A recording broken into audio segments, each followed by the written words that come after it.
Hi all ನಮಸ್ಕಾರ ಎಲ್ಲರಿಗೂ and welcome back to Shivamogga Bidar YouTube channel.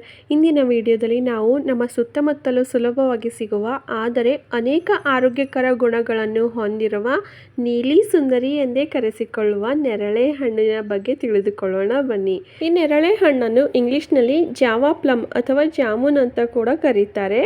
ಇದು ರುಚಿಯಲ್ಲಿ ಸಿಹಿ ಹುಳಿ ಮಿಶ್ರಿತವಾಗಿದ್ದು ಆರೋಗ್ಯಕ್ಕೆ ಹಲವು ರೀತಿಯ ಪ್ರಯೋಜನಗಳನ್ನು ಕೊಡುತ್ತದೆ. ನೆರಳೆ ಹಣ್ಣಿನಲ್ಲಿ ಇರುವ ಪೋಷಕಾಂಶಗಳು ವಿಟಮಿನ್ ಸಿ, ಕಬ್ಬಿಣ, calcium, potassium, fibre, antioxidant ಇಂತಹ ಅನೇಕ ಲಾಭಗಳನ್ನು ಹೊಂದಿದೆ. ಇವು ದೇಹದ ಒಟ್ಟಾರೆ ಆರೋಗ್ಯವನ್ನು ಕಾಪಾಡಲು ಸಹಾಯ ಮಾಡುತ್ತದೆ. ಹಾಗಾದರೆ ಬನ್ನಿ ಫ್ರೆಂಡ್ಸ್, ಈ ವಿಡಿಯೋದಲ್ಲಿ ನೆರಳೆ ಹಣ್ಣನ್ನು ನಿಯಮಿತವಾಗಿ ಸೇವಿಸುವುದರಿಂದ ನಮ್ಮ ದೇಹಕ್ಕೆ ಸಿಗುವ ಆರೋಗ್ಯ ಲಾಭಗಳು ಮತ್ತು ಯಾವ ರೀತಿ ಸೇವಿಸಬೇಕು, ಹಾಗೆ ನೆರಳೆ ಹಣ್ಣು ತಿಂದ ನಂತರ ಯಾವ್ಯಾವ ಆಹಾರಗಳನ್ನು ತಿನ್ನಬಾರದು, ಹಾಗೆ ನೆರಳೆ ಹಣ್ಣನ್ನು ಅತಿಯಾಗಿ ತಿಂದರೆ ಅದರಿಂದಾಗುವ ದುಷ್ಪರಿಣಾಮಗಳು ಕಂಪ್ಲೀಟಾಗಿ ಈ ವಿಡಿಯೋದಲ್ಲಿ ನಾನು ನಿಮ್ಮ ಜೊತೆ ಶೇರ್ ಮಾಡ್ಕೋತಾ ಇದ್ದೀನಿ.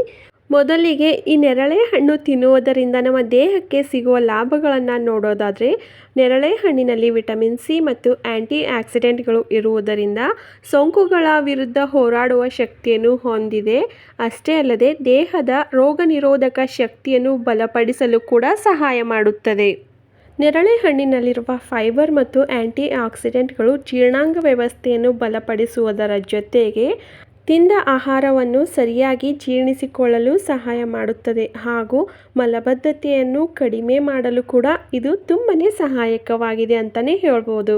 ಈ ನೆರಳೆ ಹಣ್ಣನ್ನು ತಿಂದು ಸಾಮಾನ್ಯವಾಗಿ ನಾವು ಬೀಜವನ್ನು ಎಸೆದು ಬಿಡ್ತೀವಿ. ಆದರೆ ಈ ನೆರಳೆ ಹಣ್ಣಿನ ಬೀಜವನ್ನು ಒಣಗಿಸಿ ಪುಡಿ ಮಾಡಿ ನಿಯಮಿತವಾಗಿ ಸೇವಿಸುವುದರಿಂದ ಮಧುಮೇಹದ ಸಮಸ್ಯೆಗಳನ್ನು ನಿಯಂತ್ರಿಸಿಕೊಳ್ಳಬಹುದು. ವಿವಿಧ ಆಯುರ್ವೇದದ ಔಷಧಿಗಳಲ್ಲಿ ಈ ಪುಡಿಯನ್ನು ಬಳಸಲಾಗುತ್ತದೆ. ಆದರೆ ವೈದ್ಯರ ಸಲಹೆ ಇಲ್ಲದೆ ಔಷಧಿಯ ಬದಲಾಗಿ ಬಳಸುವುದು ಉತ್ತಮವಾಗಿರುವುದಿಲ್ಲ. ಇದರಲ್ಲಿರುವ ಪೊಟ್ಯಾಸಿಯಂ ಮತ್ತು ಆ್ಯಂಟಿ ಆಕ್ಸಿಡೆಂಟ್ಗಳು ಹೃದಯದ ಆರೋಗ್ಯವನ್ನು ಕಾಪಾಡುವುದಷ್ಟೇ ಅಲ್ಲದೆ ನಮ್ಮ ದೇಹದ ಕೆಟ್ಟ ಕೊಲೆಸ್ಟ್ರಾಲ್ ಅನ್ನು ಕೂಡ ಕಡಿಮೆ ಮಾಡಲು ಸಹಾಯಕವಾಗಿವೆ.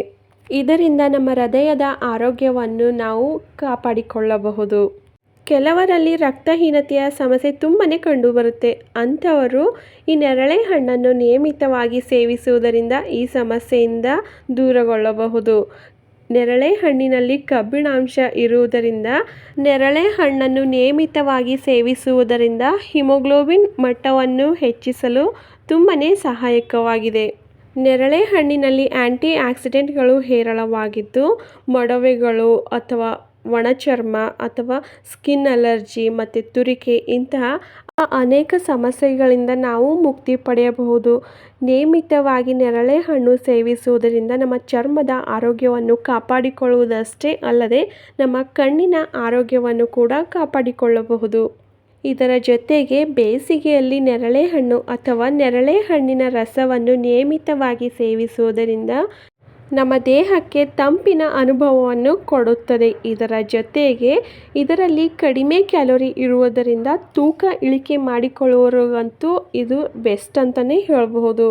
ನೋಡಿದ್ರಲ್ಲ ಫ್ರೆಂಡ್ಸ್, ನೆರಳೆ ಹಣ್ಣು ತಿನ್ನುವುದರಿಂದ ನಮಗೆ ಎಷ್ಟೆಲ್ಲ ಪ್ರಯೋಜನಗಳು ಸಿಗುತ್ತವೆ ಅಂತ. ಇವಾಗ ಈ ನೆರಳೆ ಹಣ್ಣನ್ನು ಯಾವ ರೀತಿ ಬಳಸ್ಬೋದು ಅಂತ ನೋಡೋದಾದರೆ, ನೇರವಾಗಿ ಹಾಗೇನೂ ಕೂಡ ತಿನ್ಕೋಬಹುದು. ಚೆನ್ನಾಗಿ ತೊಳೆದು ದಿನಕ್ಕೆ 1 ಸಣ್ಣ ಬಟ್ಟಲು ಪ್ರಮಾಣದಲ್ಲಿ ನಾವು ಈ ನೆರಳೆ ಹಣ್ಣನ್ನು ಸೇವಿಸುವುದರಿಂದ ಇಷ್ಟೆಲ್ಲ ಪ್ರಯೋಜನಗಳನ್ನು ಪಡೆದುಕೊಳ್ಳಬಹುದು. ಇದರ ಜೊತೆಗೆ ಜ್ಯೂಸ್ ತಯಾರಿಸಿಕೊಂಡು ಕೂಡ ನಾವು ಕುಡಿಯಬಹುದು. ನೆರಳೆ ಹಣ್ಣಿನ ಜ್ಯೂಸ್ ಬೇಸಿಗೆಯಲ್ಲಿ ತುಂಬನೇ ರಿಫ್ರೆಶ್ ಆಗಿರುತ್ತದೆ. ಅಷ್ಟೇ ಅಲ್ಲದೆ ಸ್ಮೂತಿ ಥರ ನಾವು ಈ ನೆರಳೆ ಹಣ್ಣನ್ನು ಸೇವಿಸಬಹುದು. ಹಾಗೆ ಈ ನೆರಳೆ ಹಣ್ಣಿನ ಬೀಜವನ್ನು ಒಣಗಿಸಿ ಪುಡಿ ಮಾಡಿ ಕೂಡ ನಾವು ಸೇವಿಸಬಹುದು. ಆದರೆ ವೈದ್ಯರ ಸಲಹೆ ಪಡೆಯುವುದು ಉತ್ತಮ. ಇವಾಗ ಈ ನೆರಳೆ ಹಣ್ಣನ್ನು ದಿನಕ್ಕೆ ಎಷ್ಟು ಸೇವಿಸಬೇಕು ಅನ್ನೋದನ್ನು ನೋಡೋದಾದರೆ, ದಿನಕ್ಕೆ 8 ರಿಂದ 15 ನೆರಳೆ ಹಣ್ಣು ಸಾಕು. ಅತಿಯಾದರೆ ಅಮೃತವೂ ವಿಷ ಅನ್ನೋ ಗಾದೆ ಮಾತು ನೀವು ಸಹಜವಾಗಿ ಕೇಳಿರಬಹುದು. ಹಾಗೆ ಈ ನೆರಳೆ ಹಣ್ಣನ್ನು ಬೆಳಗ್ಗೆ ಖಾಲಿ ಹೊಟ್ಟೆಯಲ್ಲಿ ಸೇವಿಸುವುದರಿಂದ ನಮಗೆ ಹೊಟ್ಟೆ ನೋವು ಅಥವಾ ಆ್ಯಸಿಡಿಟಿ ಕೂಡ ಉಂಟಾಗಬಹುದು. ಆದ್ದರಿಂದ ಊಟದ ನಂತರ ಮಧ್ಯಾಹ್ನ ಇಲ್ಲ ಸಾಯಂಕಾಲ ಸೇವಿಸಬಹುದು. ಹಾಗೆ ರಾತ್ರಿ ಸಮಯದಲ್ಲಿ ಹೆಚ್ಚಾಗಿ ಸೇವಿಸುವುದು ಸೂಕ್ತವಲ್ಲ, ಏಕೆಂದರೆ ಜೀರ್ಣಕ್ರಿಯೆಗೆ ಸಮಸ್ಯೆ ಆಗಬಹುದು. ಇವಾಗ ನೇರಳೆ ಹಣ್ಣು ಸೇವಿಸಿದ ನಂತರ ಯಾವ್ಯಾವ ಆಹಾರಗಳನ್ನು ಸೇವಿಸಬಾರದು ಅನ್ನೋದನ್ನು ನೋಡೋದಾದರೆ, ನೇರಳೆ ಹಣ್ಣು ತಿಂದ ನಂತರ ಹಾಲು ಅಥವಾ ಹಾಲಿನ ಯಾವುದೇ ಉತ್ಪನ್ನಗಳನ್ನು ಸೇವಿಸಬಾರದು.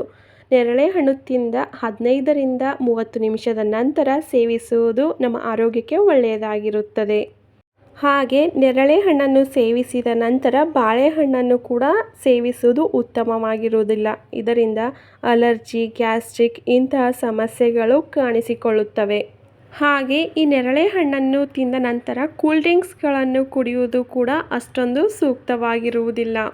ನೇರಳೆ ಹಣ್ಣು ತಿನ್ನುವುದರಿಂದ ನಮ್ಮ ದೇಹಕ್ಕೆ ಸಿಗುವ ಲಾಭಗಳು ಮತ್ತು ಎಷ್ಟು ಪ್ರಮಾಣದಲ್ಲಿ ತಿನ್ನಬೇಕು, ಯಾವ ರೀತಿ ಸೇವಿಸಬೇಕು ಮತ್ತು ನೇರಳೆ ಹಣ್ಣು ತಿಂದ ನಂತರ ಯಾವ್ಯಾವ ಆಹಾರಗಳನ್ನು ಸೇವಿಸಬಾರದು ಅನ್ನೋದನ್ನು ನೋಡ್ಕೊಂಡ್ವಿ. ಇವಾಗ ನೇರಳೆ ಹಣ್ಣನ್ನು ಹೆಚ್ಚಾಗಿ ಸೇವಿಸುವುದರಿಂದ ನಮ್ಮ ದೇಹದ ಮೇಲೆ ಬೀಳುವ ದುಷ್ಪರಿಣಾಮಗಳು ನೋಡೋದಾದರೆ, ಅತಿಯಾಗಿ ತಿಂದರೆ ಹೊಟ್ಟೆ ಉಬ್ಬರ ಹಾಗೆ ಹೊಟ್ಟೆಯ ಇನ್ನಿತರ ಸಮಸ್ಯೆಗಳನ್ನು ಇದು ಉಂಟು ಮಾಡಬಹುದು. ಮಧುಮೇಹದ ಔಷಧಿ ತೆಗೆದುಕೊಳ್ಳುವವರು ಹೆಚ್ಚು ಸೇವಿಸುವ ಮೊದಲು ವೈದ್ಯರ ಸಲಹೆ ಪಡೆದು ಅನಂತರ ಸೇವಿಸುವುದು ಒಳ್ಳೆಯದು. ಇನ್ನು ಕಡಿಮೆ ಬ್ಲಡ್ ಪ್ರೆಷರ್ ಇರುವವರು ತಿನ್ನಲೇಬಾರದು, ಯಾಕೆಂದರೆ ಇದು ಇನ್ನೂ ಕಡಿಮೆ ಮಾಡುವ ಸಾಧ್ಯತೆ ಇರುತ್ತದೆ. ಹಾಗೆ ಮಿತಿಮೀರಿ ತಿಂದರೆ ಕೆಲವರಲ್ಲಿ ಅಲರ್ಜಿ ಸಮಸ್ಯೆಗಳು ಕೂಡ ಕಾಣಿಸಿಕೊಳ್ಳುತ್ತದೆ. ಈ ನೇರಳೆ ಹಣ್ಣಿನಲ್ಲಿ ವಿಟಮಿನ್ ಎ ಮತ್ತು ವಿಟಮಿನ್ ಸಿ ಹೇರಳವಾಗಿದ್ದು ಇದು ಕರುಳಿನ ಆರೋಗ್ಯಕ್ಕೆ ತುಂಬನೇ ಒಳ್ಳೆಯದಾಗಿರುತ್ತದೆ.